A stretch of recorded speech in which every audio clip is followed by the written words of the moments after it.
Olá, povo de Deus. Nós perdemos a conexão, estamos retornando e nós estamos falando sobre o trono de Deus. E eis armado no céu um trono. Apocalipse capítulo 4, o versículo 2 e 3.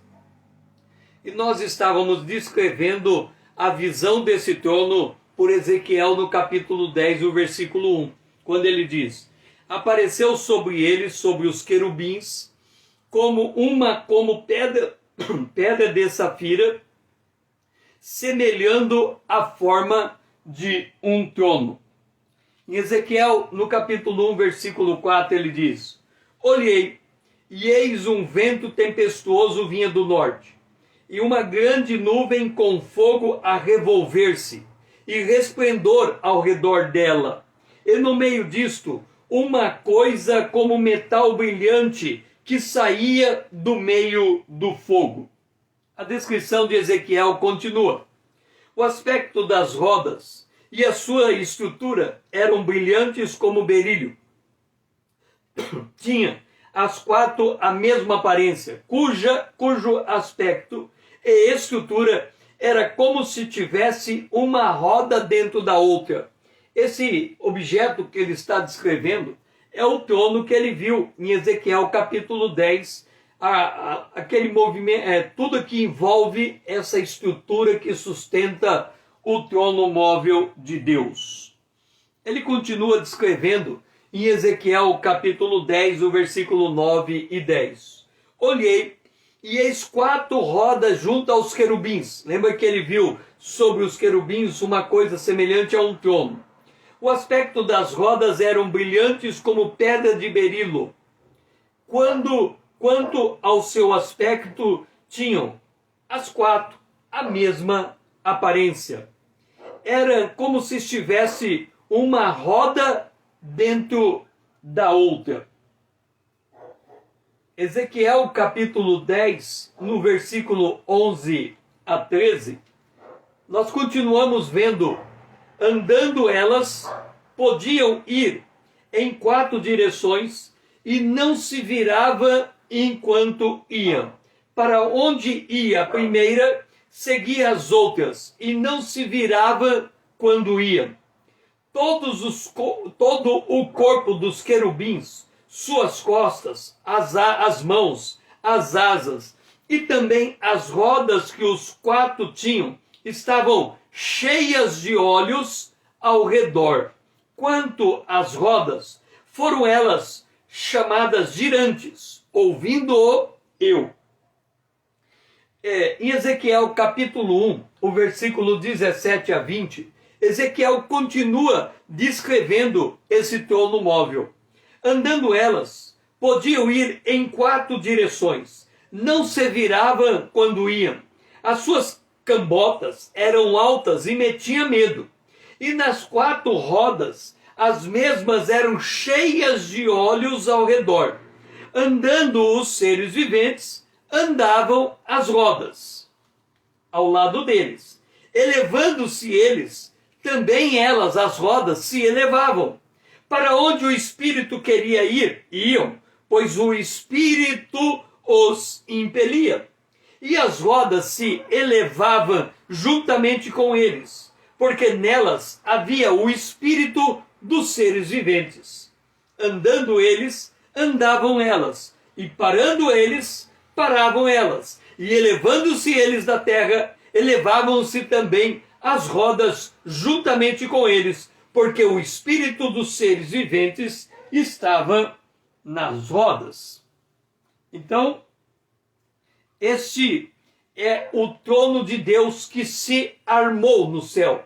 Então, é como se o Senhor Jesus, como Filho do Homem, ele tivesse um trono e ele pudesse se deslocar no universo. E nós estamos falando do Filho do Homem, porque o Espírito Santo, ele ocupa todos os espaços. Para onde me fugirei do teu Espírito? Está aqui, estás. Mas quando nós vemos Jesus se manifestando, ele se manifesta na aparência do Filho do Homem. Então ele pode ter esse trono se deslocando nele em seus movimentos no universo. Então Ezequiel ele tem a visão desse trono que foi armado no céu e que nós vamos encontrar alguém assentado sobre o trono.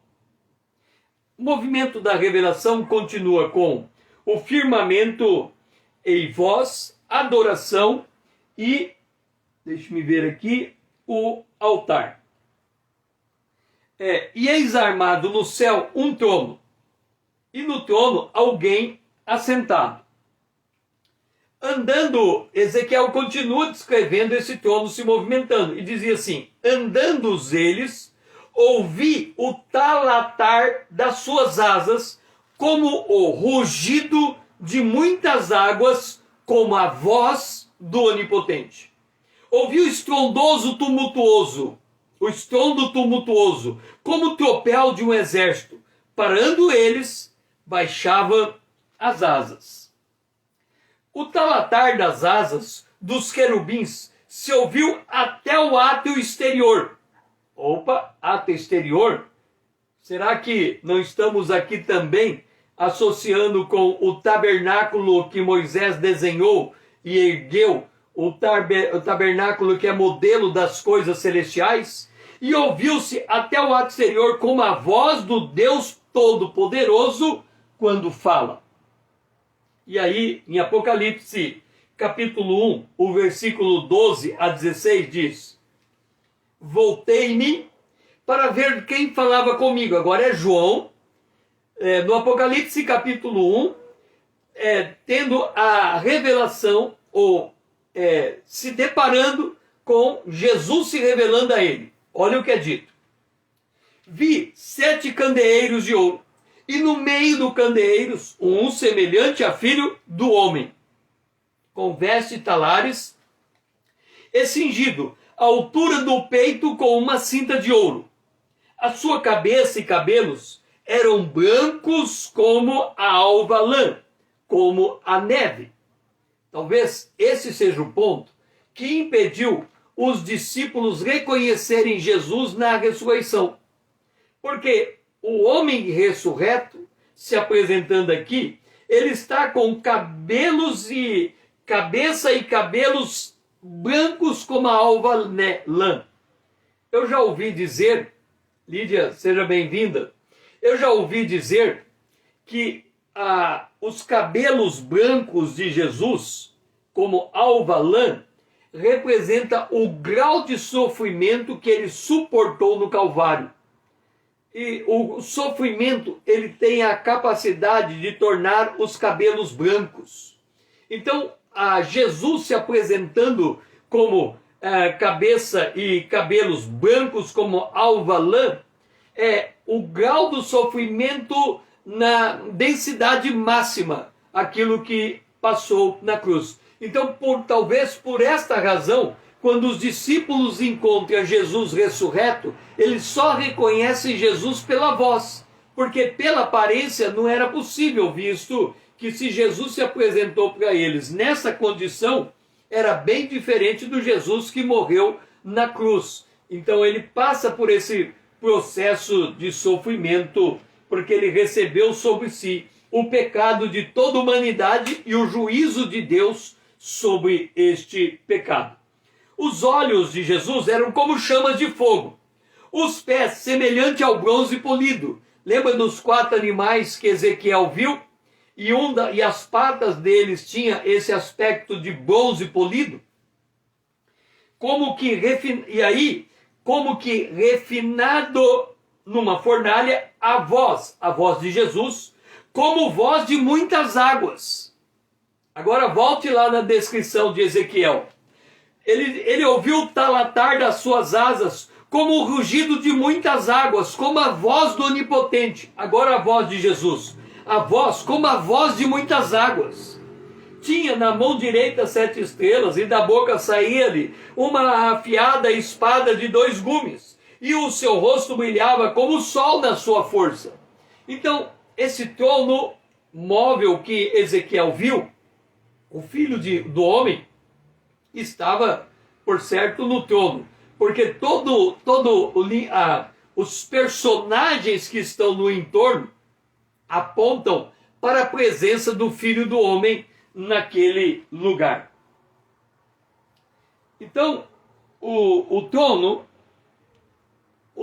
de Deus, para onde nós vamos ser arrebatados, um trono móvel, que é Deus se deslocando da transcendentalidade para um lugar de encontro com as suas criaturas, por isso que o trono se movimenta, e ali nesse lugar que nós vamos estar depois do arrebatamento, é um lugar de adoração. Apocalipse, capítulo 4, versículo 8. Não tem descanso nem de dia nem de noite, proclamando: Santo, Santo, Santo é o Senhor Deus Todo-Poderoso, aquele que é, que era, que é e que há de vir. Então vamos lá. Apocalipse, no capítulo 4, verso 8. Quem é que está fazendo essa adoração? Os 4 seres viventes, aqueles 4 seres viventes que Ezequiel viu na sua visão, que acompanha o movimento do trono de Deus, ou seja, quando o trono de Deus se movimenta, esses 4 seres viventes se movimentam também.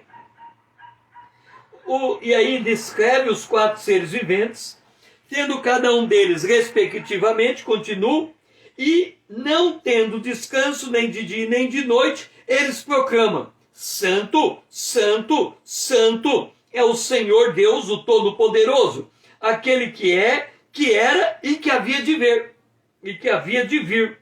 Então nós temos aqui, imagina nós chegando nesse local de adoração, nós vamos chegar lá, é uma antecipação, é um colocar um gostinho na boca, despertar em nós o desejo do arrebatamento, de o que vamos ver depois que ali chegarmos. Isaías também, ele tem essa mesma visão desse tipo de adoração, santo, santo, santo. Lá, no caso de Isaías, ele viu querubins, diz assim a descrição. E no ano da morte do rei Uzias, eu vi o Senhor assentado sobre um alto e sublime trono. O trono que Isaías está vendo é o trono que Ezequiel viu, e é o trono que nós vamos ver quando o céu se abrir e nós estivermos diante daquele que está sentado no trono. Ele viu esse trono, e as abas, assentado, e viu o Senhor assentado num alto e sublime trono. Quem é o Senhor? Aquele que está sentado, que nós vamos enxergar. Cristo Jesus, o Filho do Homem, a expressão exata de Deus. Quando Jesus chega aos discípulos, ele diz: se vocês estão vendo a mim, vocês estão vendo Deus. E aí a descrição de Isaías continua: serafins estavam por cima dele, cada um tinha 6 asas, com 2 cobriam os rostos, santidade, com 2 cobriam seus pés, o caminho, e com 2 voavam, e clamavam uns para os outros, dizendo: Santo, Santo, Santo é o Senhor dos exércitos, toda a terra está cheia da sua glória. As bases do limiar se moveram à voz do que clamava, e a casa se encheu de fumaça. É interessante que Isaías, quando ele tem essa visão, ele diz assim: a terra está cheia da glória de Deus. E isso é como um tapa no nosso rosto, porque a gente sai andando e nós não fazemos essa declaração de que a terra está cheia da glória de Deus.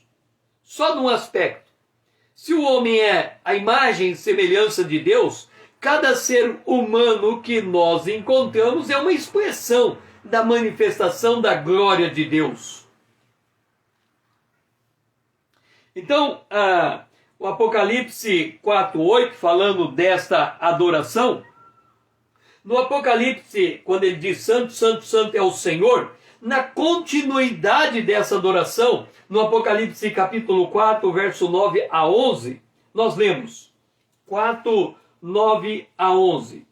Quando esses seres viventes deram glória e honra e ações de graça ao que se encontra sentado no trono, ao que vive pelos séculos dos séculos, olha só quem se levanta agora, os 24 anciãos. Lembra que os anciãos são representação das 12 tribos de Israel, esposa do Criador, representação dos 12 apóstolos, esposa do Redentor.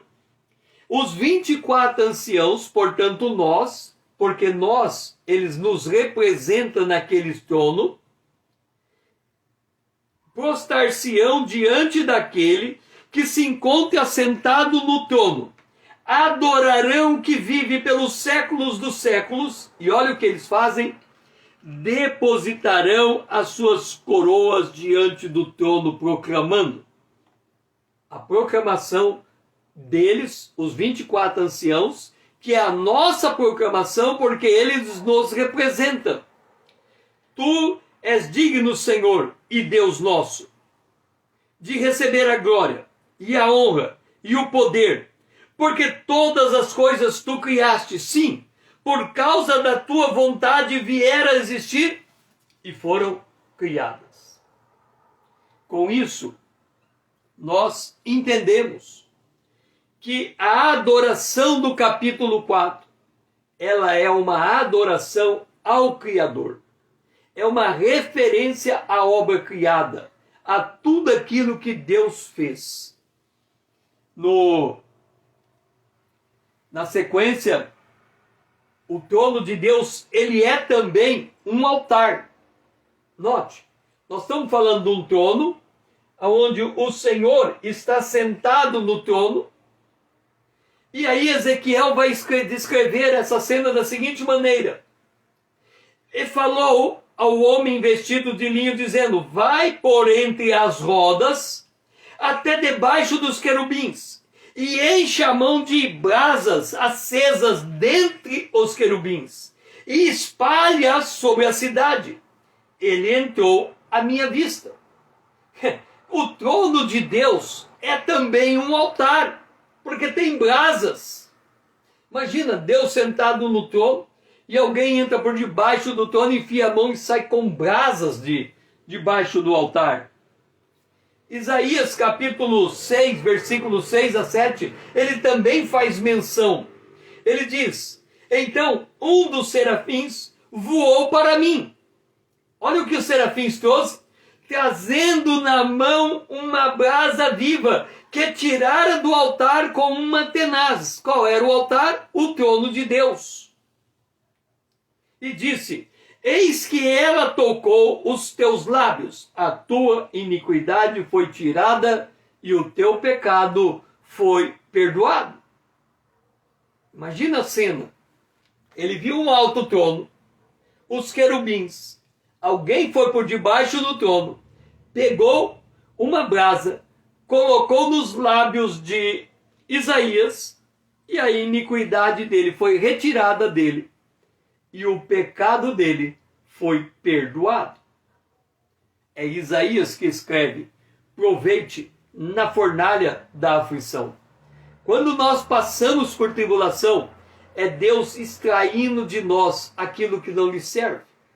Então a tribulação, ela vem para o nosso serviço, para nos moldar na imagem de Cristo e aperfeiçoar a nossa fé no Senhor. Então, com isto, nós estamos vendo esse quadro extraordinário, que é o quadro do Apocalipse, o capítulo 4. Recapitulando, nós vamos ser arrebatados no abrir e piscar de olhos. Em que pese o fato de ser muito rápido, todos os que participarem dessa cena do arrebatamento, eles terão a sensação que estão subindo em câmera lenta. Por quê? Porque durante todo o percurso do arrebatamento, todos os que forem arrebatados e ressurretos antes subirão juntos. Eles terão a plena noção de tudo o que lhe está acontecendo. Então eles vão ver, em primeiro lugar, um túnel de fogo por onde eles estão passando e as suas obras estão sendo ou purificadas ou, se foram más obras, estarão sendo queimadas. 1 aos Coríntios, capítulo 3, Paulo cita as obras que não se queimam, ouro, pratas e pedras preciosas, e as obras que se queimam, madeira, palha e feno. Nós estaremos subindo.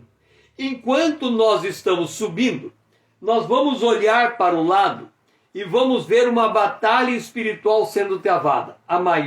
A terceira maior batalha do universo. De um lado, Satanás e seus anjos, do outro lado, Miguel e seus anjos. Miguel sabe que ele vai poder prevalecer contra Satanás, porque tudo que ele precisa é distrair Satanás por um segundo para a igreja passar. Enquanto a igreja está passando nesse túnel de fogo, está prevalecendo Miguel e Satanás e seus anjos estão caindo para a terra. Uma vez que cheguemos ao lugar de encontro, aonde vai estar Jesus, ali todos nós, por um dado momento do tempo, nós estamos falando tempo rápido, mas a nossa mente estará em aceleração, então nós estamos como caminhando em câmera lenta. Quando chegarmos diante do Senhor, veremos como Ele é, então nos enxergaremos quem somos. E haveremos de conhecer quem chega junto conosco. E ali, naquele ponto de encontro, em seguida nós seguiremos para o tribunal de Cristo, aonde receberemos o galardão. O tempo é de um segundo, mas a nossa mente estará em aceleração. E estaremos recebendo os galardões. Uma vez recebidos os galardões, uma porta vai se abrir no céu e nós estaremos entrando por dentro dessa porta e estaremos diante do capítulo 4 do Apocalipse. Então o Apocalipse capítulo 4 é o lugar final do encontro de todos os que foram ressurretos e arrebatados. Ali estaremos diante destes personagens que estão descritos no capítulo 4, começando em vendo Deus, bem-aventurados limpos de coração, porque eles verão a Deus. Depois nós estaremos vendo o arco-íris, as pedras preciosas, o arco-íris. Nós estaremos vendo os 24 tronos, estaremos vendo relâmpagos, vozes e trovões, estaremos vendo as 7 tochas de fogo que são espíritos de Deus, estaremos vendo aqueles 4 seres viventes adorando dia e noite sem parar, santo, santo, santo. E depois nós, que os 24 anciãos nos representam, estaremos adorando a Deus, dizendo: Tu és digno, Senhor e Deus nosso, de receber a glória, a honra e o poder, porque todas essas coisas tu criastes, sim, por causa da tua vontade viera a existir e foram criados. E assim termina o Apocalipse, o capítulo 4, com essa adoração ao Criador. Nós faremos parte dessa adoração. Então tenha você consigo o seguinte: o que você fará depois do arrebatamento? Depois de tudo isso que eu contei, você estará em todo esse cenário do Apocalipse, capítulo 4, e os tronos representam você, e aquilo que os personagens dos tronos, 24 anciãos, estiverem fazendo, é o que nós estaremos fazendo enquanto ressurretos e arrebatados. Eu quero, encerrando esta live, fazer minha a oração de Paulo em Romanos capítulo 15, verso 30 em diante. Rogo-vos, irmãos, por nosso Senhor Jesus Cristo, e pelo amor do Espírito, que luteis juntamente comigo nas vossas orações por mim a Deus, para que eu seja livre dos rebeldes, e que este meu ministério seja aceitável aos santos, a fim de que, pela vontade de Deus, eu chegue até vós com alegria, e possa entre vós recobrar as forças. E o Deus de paz seja com todos vós. Amém. Com isso, nós estamos terminando essa live e esse módulo Adoração Celestial. O outro módulo estaremos adentrando no capítulo 5 do Apocalipse. Eu faço um convite para você estar comigo amanhã às 20 horas em ponto e venha fazer parte da minha comunidade, desta comunidade aqui no Instagram e também ali no YouTube. Nós estamos preparando a nossa residência virtual para você ter a melhor experiência espiritual estando aqui conosco. Que você possa enviar este vídeo aos seus amigos, porque assim você estará nos ajudando a despertar o povo de Deus nessa última hora, porque se o povo de Deus se levantar, o próprio Cristo o esclarecerá. Lídia, foi bom ter você aqui também comigo. Que o Senhor seja louvado e que você tenha um restante de dia abençoado na presença de Deus.